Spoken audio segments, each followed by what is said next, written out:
Hi everybody. At Creative Real Estate Ownership, I spend a lot of time talking about how people are adapting to the realities of today's high-cost Bay Area housing market. One of the most important and often misunderstood shifts happening right now is the rise of multi-generational living. Over the past 50 years, multi-generational households in the U.S. have grown dramatically. Today, nearly 1 in 5 Americans lives with multiple generations under one roof, and there's no indication that this trend is peaking. This isn't just a cultural story.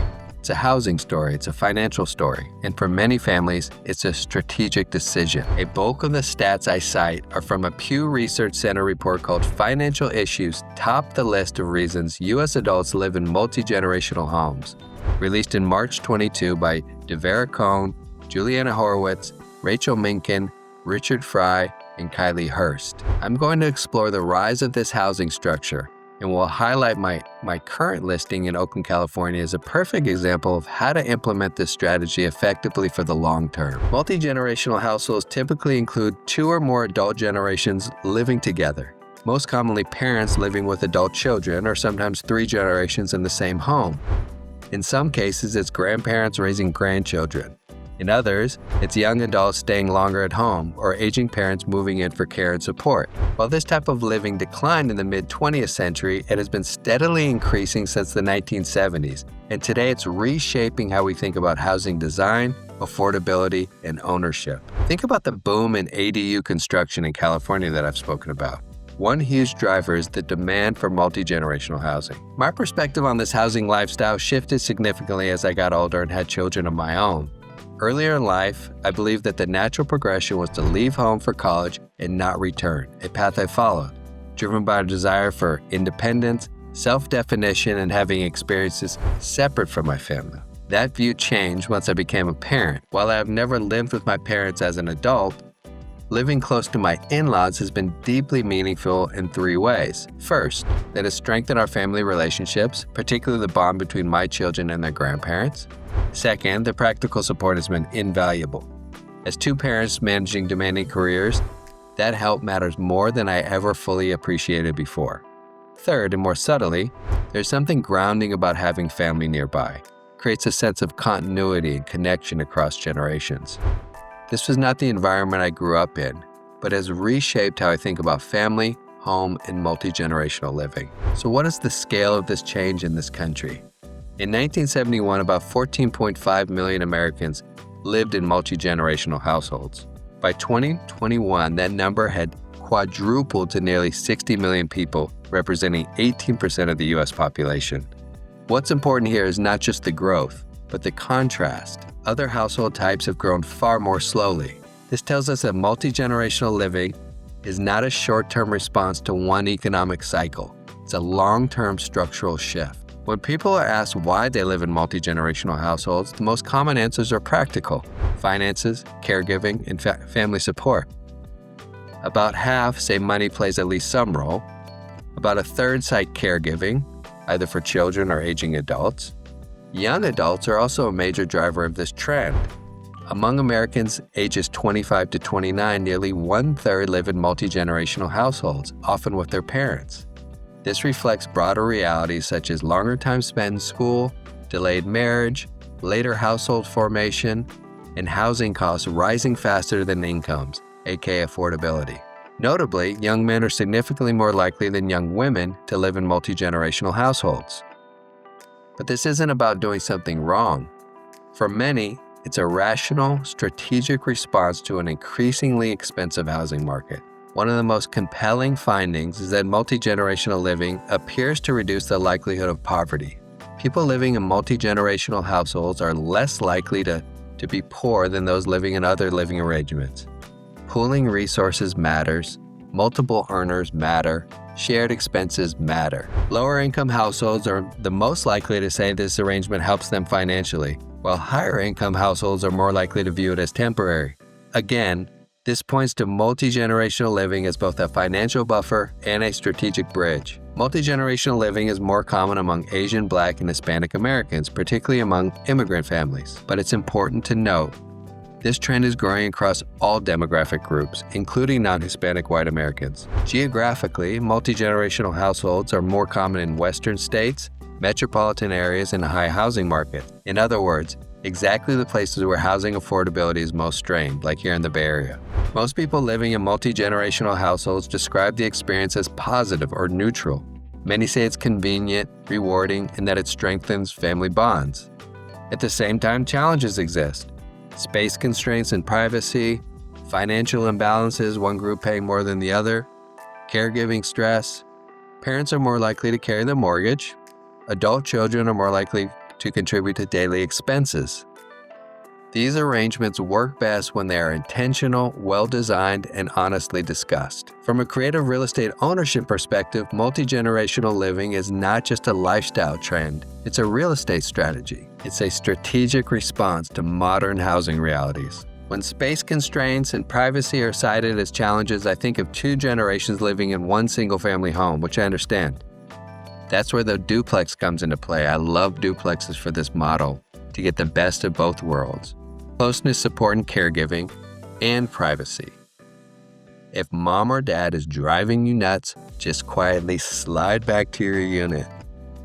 And especially if one of the units can be level in for an aging parent, then this is really a wonderful model. Now let's take a brief tour of my listing over at 836 20th Street in Oakland. And it's just a great example of a property that can serve multi-generational living really well. And it's priced at $695,000. There's 2 units stacked. Each unit is 3 bedroom, 1 bathroom. It was built in 1895.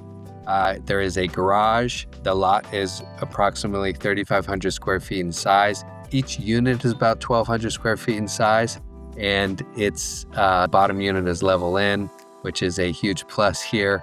And I hope you enjoy the tour. And then we'll come back and take a look at the numbers and run a quick scenario of how this might work for multi-generational living. And thanks for joining me on this week's episode of Creative Real Estate Ownership. My name is Josh Silverman. Please email me here, like and subscribe here, and let's take a tour and I'll be back. Here we are at 836 20th Street in Oakland. We'll go up and take a look at the top unit first here.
Backyard here, which is full of fruit trees and leafy greens and herbs, and just a nice large space here, grassy.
So I hope you enjoyed that tour. It's a great house. It's in great condition.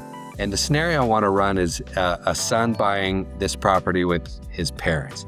And so the son is roughly 27, 28 years old, has saved up 40 to 60K. The parents are in their low or mid 60s, and they want to downsize from their house that has stairs, and they want to be closer to their son. And so they decide to join forces and do this together. They're both going to go on title. And where the son's at, he's comfortable paying 30% of the down payment. So, and the parents can do 70%. So, this house priced at $695,000.